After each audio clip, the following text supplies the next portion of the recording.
Om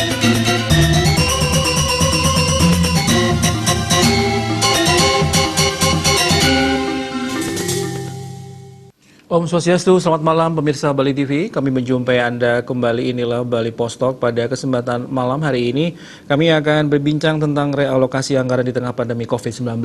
Ya, pemirsa, Presiden Joko Widodo sudah menginstruksikan kepala daerah untuk melakukan realokasi dan refocusing anggaran. Nantinya akan diarahkan untuk penanganan pandemi COVID-19. Nah, bagaimana Provinsi Bali menyikapi hal tersebut? Pos apa saja yang berpotensi direalokasi? Saat ini kami sudah terhubung dengan Kepala Badan Perencanaan Pembangunan Daerah Bali, Bapak Iwayan Wiyastana Ika Putra. Om Swastiastu, Bapak. Om Swastiastu, Pak Adi. Iya, Purapi Gatra, Pak. Sehat ya? Betul, Sastongkara, sehat-sehat Pak Adi. Iya. Bapak, terima kasih sudah meluangkan waktunya malam ini, sekaligus juga ini berbagi informasi kepada masyarakat Bali, khususnya pemirsa Bali TV. Ini DPRD Bali kan sudah menyurati Bapak Gubernur ini terkait langkah Pemprov Bali melakukan realokasi APBD. Nah, ini apa yang kemudian dilakukan sebagai tindak lanjut, Pak? Silakan. Terima kasih Pak Adi. Selamat malam pemirsa Bali TV dimanapun berada. Jadi terima kasih atas kesempatan yang diberikan.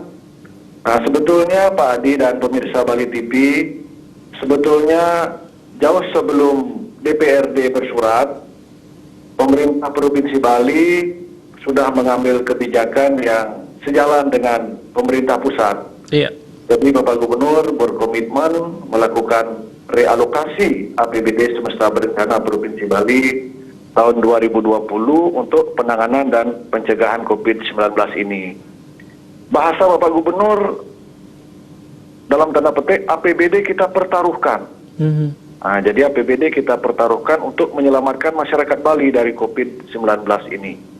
Nah, artinya apa? Ada komitmen yang jelas, komitmen yang tegas bahwa pemerintah Provinsi Bali berkewajiban melakukan penanganan dan pencegahan COVID-19 ini di Bali. Iya. Nah, sekaligus juga kita akan menuju pada program-program penanganan dampak sosial ekonominya. Nah, Pak Adi menerjemahkan kebijakan ini. Tim anggaran sudah melakukan beberapa kali pembahasan. Jadi bahasa kita di tim anggaran itu adalah refocusing program kegiatan dan realokasi anggaran dalam APBD. Iya. Artinya sesuai dengan peraturan pemerintah pusat, baik melalui Perpu, keputusan Presiden, instruksi Presiden, maupun keputusan Menteri, khususnya Menteri Keuangan dan Menteri Dalam Negeri, bahwa APBD kita harus diubah fokusnya. Nah, fokus yang baru sekarang adalah tiga aspek. Jadi pertama, penanganan masalah kesehatan dari pasien COVID itu sendiri. Yang kedua, pemulihan ekonomi bagi masyarakat yang terdampak, dan yang ketiga adalah pelaksanaan jaring pengaman sosial. Jadi APBD kita fokuskan sekarang kepada tiga hal ini, dan ini sudah sejalan dengan kebijakan pemerintah pusat.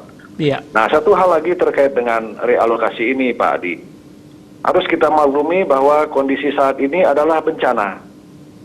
Nah, tentu ketika ada bencana, tidak ada program kegiatan yang langsung bisa dieksekusi mengcover kegiatan ini. Artinya kita tidak bisa sebelumnya menyiapkan bahwa tahun ini ada bencana sehingga harus ada program kegiatan yang langsung dirumuskan. Nah, kan tidak bisa seperti itu. Nah, oleh karena itu untuk bencana ini dalam APBD sudah ditentukan ada pos belanja tidak terduga. Yeah. Nah, pos inilah yang kita isi. Nah, sehingga proses kita dalam pengelolaan APBD tetap sesuai dengan ketentuan yang berlaku. Nah, jadi itu Pak Adi dan pemirsa sekalian. Baik. Jadi Pemprov sebetulnya sudah melakukan langkah-langkah realokasi ini begitu pemerintah pusat memberikan petunjuk dan arahan kepada Pemprov Bali. Iya, Pak Wester tadi disebutkan begitu ya dengan istilah APBD dipertaruhkan begitu ya Pak ya.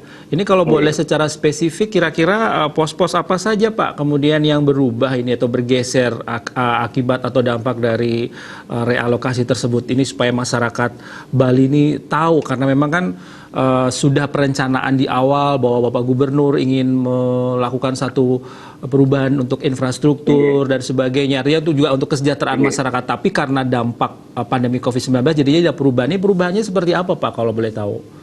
Nggih. Pak Adi dan pemirsa Bali TV yang hormati, jadi sesuai dengan komitmen Bapak Gubernur, jadi seperti yang sampaikan tadi, kita memprioritaskan anggaran APBD kita untuk penanganan dan pencegahan COVID-19 sekaligus penanganan dampak sosial ekonominya. Nah, sambil terus berproses, jadi penghitungan, pendataan keperluan anggaran, kemudian penghitungan pasien yang bergerak terus, kemudian dampak sosial juga yang terdampak semakin meluas dan seterusnya. Nah, dalam tahap pertama ini kita sudah melakukan realokasi anggaran beberapa kegiatan di seluruh perangkat daerah Provinsi Bali. Jadi kita tidak main-main ini. APBD kita bongkar, kita refocusing, kemudian kita realokasikan anggarannya. Iya. Jadi beberapa kegiatan yang kita realokasi bahasanya Pak Adi. Yang pertama adalah kegiatan-kegiatan rutin yang tidak bisa dilaksanakan karena wabah ini berjangkit. Jadi misalnya perjalanan dinas, rapat-rapat, kemudian konsumsi kegiatan, pengadaan pakaian seragam, artinya yang tidak begitu penting, langsung kita bisa ambil dananya. Kemudian yang kedua adalah kegiatan-kegiatan yang sudah terprogram, tetapi sudah pasti dia tidak bisa dilaksanakan. Nah, seperti misalnya untuk bulan Maret dan sampai Juli kita agendakan ada kegiatan-kegiatan tertentu, termasuk Pesta Kesenian Bali, itu ikon masyarakat Bali. Nah, dalam tanda petik terpaksa kita tunda. Nah, seperti itulah contoh kita kegiatan yang sudah terprogram, karena memang kondisi tidak memungkinkan dilaksanakan, anggarannya kita realokasi. Nah, kemudian yang ketiga, kegiatan-kegiatan pembangunan fisik, infrastruktur. Nah, ini ada proyek-proyek infrastruktur yang tidak strategis, tidak urgent, dan tentu saja dapat ditunda. Nah, seperti beberapa pembangunan infrastruktur, kita kan punya banyak ini, pembangunan jalan, jembatan, peningkatan kualitas jalan.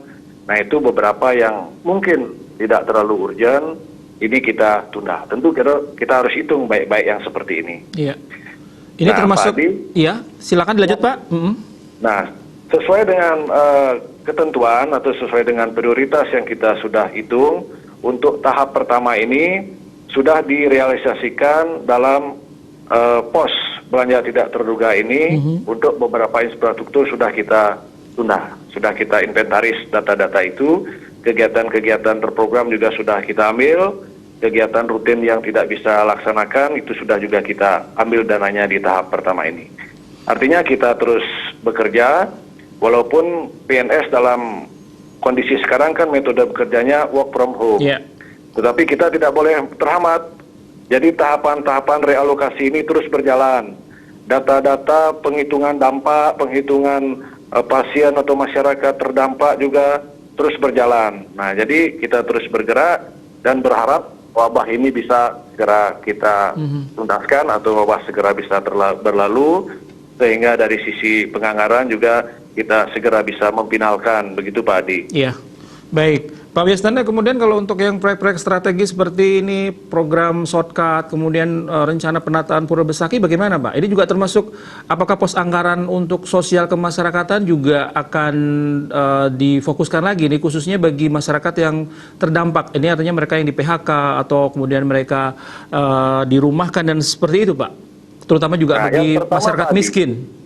Iya, untuk pembangunan infrastruktur yang strategis kita kan punya banyak ini, baik itu bersumber dari dana APBD atau pendapatan asli daerah maupun dari dana pusat, baik dana transfer maupun program dari kementerian. Jadi sangat banyak program infrastruktur strategis sebetulnya, tetapi ada 3 yang menjadi prioritas kita untuk kita kawal tahun ini.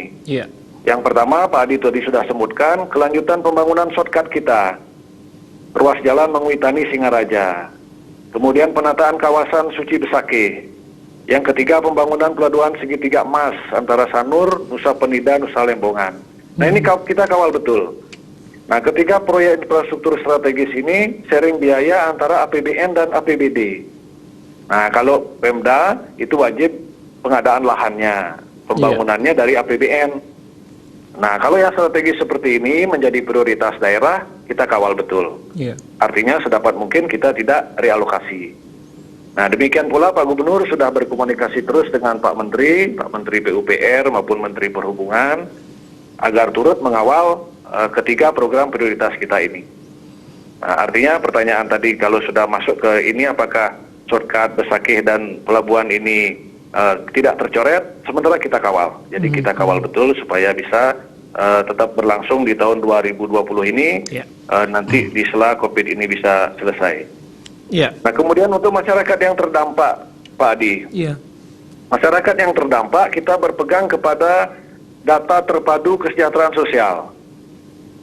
Nah, jadi data terpadu kesejahteraan sosial DTKS yang ada di Kementerian Sosial ini adalah basis data pemerintah untuk memberikan bantuan sosial bagi masyarakat yang miskin atau kena dampak sosial atau ada masalah sosial.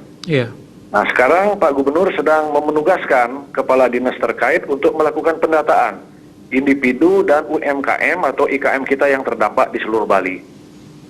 Jadi seberapa besar sebetulnya COVID-19 ini berdampak terhadap kesejahteraan masyarakat kita. Nah, nanti kita akan lihat seberapa masyarakat kita yang perlu dibantu. Nah, bantuan itu kan ada BLT, bantuan langsung tunai, atau sembako, dan ada program padat karya. Nah, jadi semua ini adalah dalam rangka pemulihan ekonomi dan sosial masyarakat. Nah, di APBD kita juga alokasikan nanti untuk itu. Baik dia belanja bansos, hibah BKK maupun program kegiatan perangkat daerah. Nah, tentu saja ini harus diselaraskan dengan program pemerintah pusat yang dibantu melalui program Keluarga Harapan atau PKH dan program bantuan pangan non-tunai atau BPNT. Nah, jadi tidak ada nanti yang numpuk dapat bantuan atau malah yang seharusnya dapat bantuan tidak kita bantu.